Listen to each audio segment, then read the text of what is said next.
should Israel be booted out of world football? It is time for tonight's head-to-head.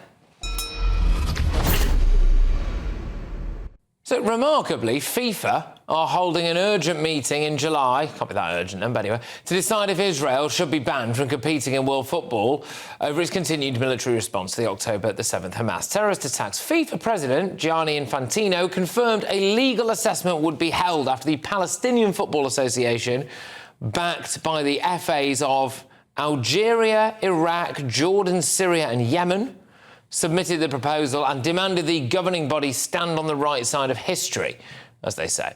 Palestine's FA president, Jibril Rajoub, also indirectly referenced Russia's ban from the sport last year after it invaded Ukraine. He said, how much more must the Palestine football family suffer for FIFA to act with the same severity and urgency as it did in other cases? Does FIFA consider some wars to be more important than others, and some victims to be more significant?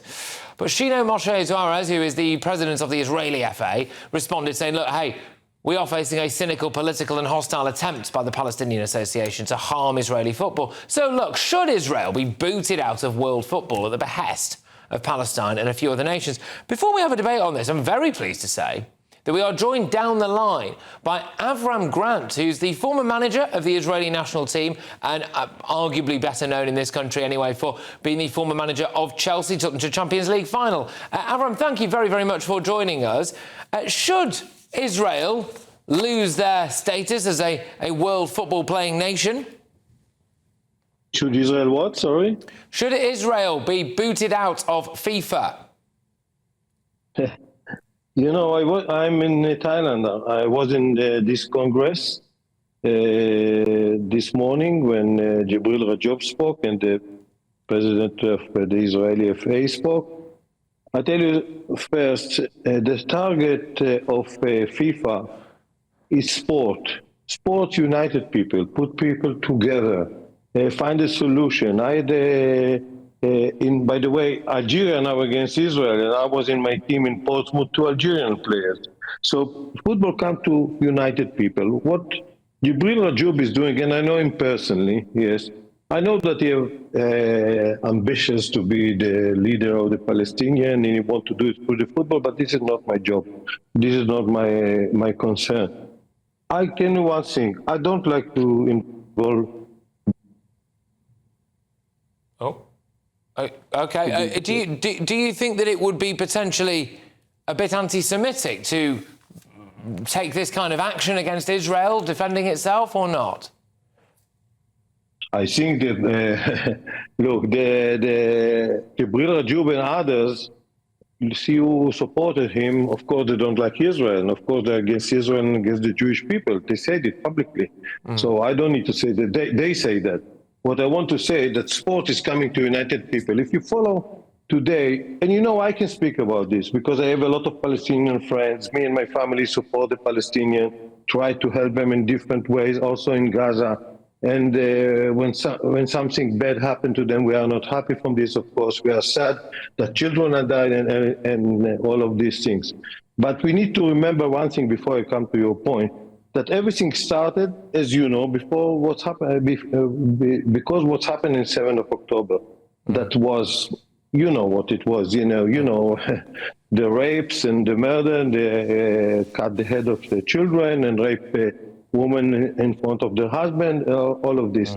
I didn't heard even one word from the Jordanian or from Jibril Rajoub sorry about what happened 7th of October. You heard from the Israeli president, yes, that he said that he feels sorry about people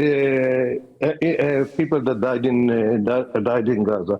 So this is one. The second, they didn't come with any solution. Let's solve the problem. Let's see how we can solve the problem. Let's see how we can live together. Because sport united people. No, you need to ban Israel. And let's say that we will ban Israel. What will happen to them? Their life will be better. They don't want to, Jibril Rajoub don't want to create anything. He wants just to go against Israel. And I must tell you that I'm very, very disappointed from Jordan, which I was listening to the speech. Again, let's be in the right side of the history. What is the right side of the history? Also, Hitler wants to say that he wants to be in the right side of the history. Why they say that? Why I didn't heard one word to condemn what's happened in 7th of October from them. Why I didn't hear one word, let's find a solution.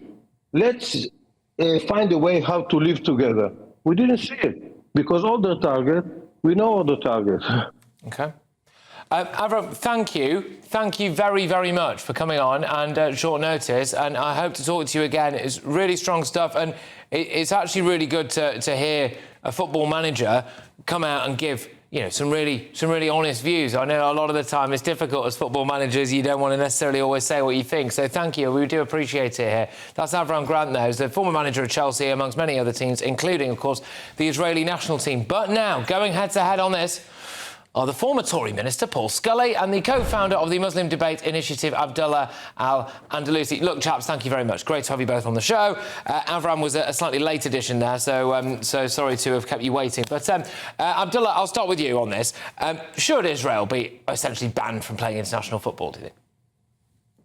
Well, if we go by the policy opined by members of the British government since 2022, which said that Russia should be banned from football tournaments and sporting activities, and of course it's also banned from Eurovision, then we should be consistent with the principles. If Russia is banned for its aggressive acts against Ukraine, then Israel should be banned likewise for its aggressive and apartheid acts against the Palestinians, just like South Africa under its apartheid regime was universally banned from a number of sporting federations, to make the point that sports should be based on principles of humanitarianism, and these states do not reflect that. All right, Paul, go on then, your views. No, I don't think they should at all. I think there's a big difference between Russia and Israel in this. Russia were the absolute aggressors that invaded Ukraine, nothing to do with any prior attacks, as we've seen in Hamas on October the 7th going into Israel. I totally agree with what Avram was saying, that actually football has to bring people together. We need to use sport to bring people together, rather than using this as an extension of that PR war that's going on around the world. Let's make sure that we can bring the two countries together in terms of a ceasefire and bring an end to the hostilities, but not through sport. Okay. Abdullah, I mean, come back to that. I mean, is there any push, at all to, ban Ukraine from sports? Well, no, because the argument, I suppose, will be that Ukraine is defending itself. Israel is responding to the October 7th attacks, no?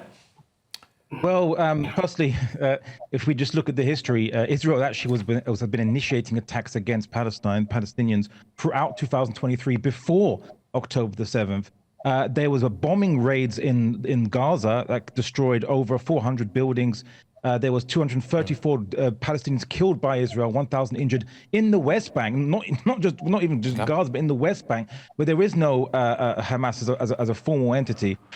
We see that in the Great March of Return, where unarmed Gazans were making a demonstration to go back to the land of their ancestors, located in where it's located in modern day Israel.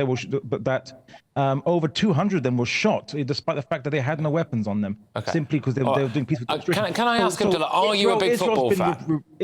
Sorry? Are you a big football fan, Abdullah?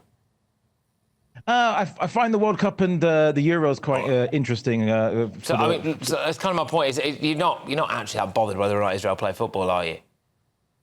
I'm bothered about consistency. If you're going to hold Russia to a standard, and Russia argues it was defending ethnic Russians in Ukraine that were being persecuted by fascist Ukrainians, and Russia claims that Ukraine is the heartland of Russian history, like Zionists like to claim Palestine is.